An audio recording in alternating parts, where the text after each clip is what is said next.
ஸ்ரீமதே ராமானுஜாய நமஹ. நம்ம பார்த்துட்டு இருக்கிறது திருக்குறுங்குடி என்ற திவ்ய தேசத்தில் இருக்கும் கோவில். இந்த திருக்கோவிலோட ஃப்ரண்ட் போர்ஷனை நம்ம பார்க்கிறோம். இது அப்படி ஒரு வியப்பா இருக்கும், பார்க்கிறதுக்கு அப்படியே பிரம்மாண்டமா இருக்கும். நமக்கு இதை பார்த்தோம்னாக்கா இதுல இருந்து நம்ம ரெண்டு கண்களே அகலவே அகலாது. ஏன்னா இது ஏறறதுக்கு பாத்தீங்கன்னா படிகள் எல்லாமே அப்படியே ஒரு கிராண்டா இருக்கும். இதுக்கு கோபுரம் இல்லாம இருக்கும் இந்த இடத்துல. இது வழியா நம்ம உள்ள போனோம்னா ராஜகோபுரத்தை நம்ம சேவிக்கலாம். நல்ல ஒசரமான மதில் சுவர்கள், அப்படியே ஒரு கிராண்டா கட்டியிருப்பா இந்த இடத்தையே. சிற்பங்கள் அப்படியே நமக்கு ஒன்னொன்னையுமே ரசிச்சு பார்க்கறதுக்கே டைமே போராது, ரெண்டு கண்களும் போராது.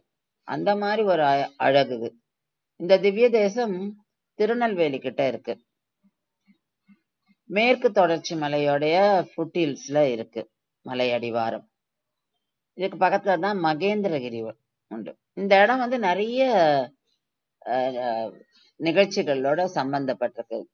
ராமானுஜர் இங்க வந்தது, பக்தர் நம்பாடுவானுக்கு பெருமாள் மோட்சம் கொடுத்தது, பக்தர் நம்பாடுவான் இங்க ஒரு ஏகாதசிக்கும் பண்ணி செச்சு பெருமாள் மேல பாடுவா. இங்க நம்பாடுவானோட நாடகமும் ஒரு வருஷமும் கைசிக ஏகாதசி அன்னைக்கு நடக்கும். இந்த மாதிரி நிறைய இருக்கு இந்த கோவிலை பத்தி நம்ம சொல்றதுக்கு. ஸ்ரீமதி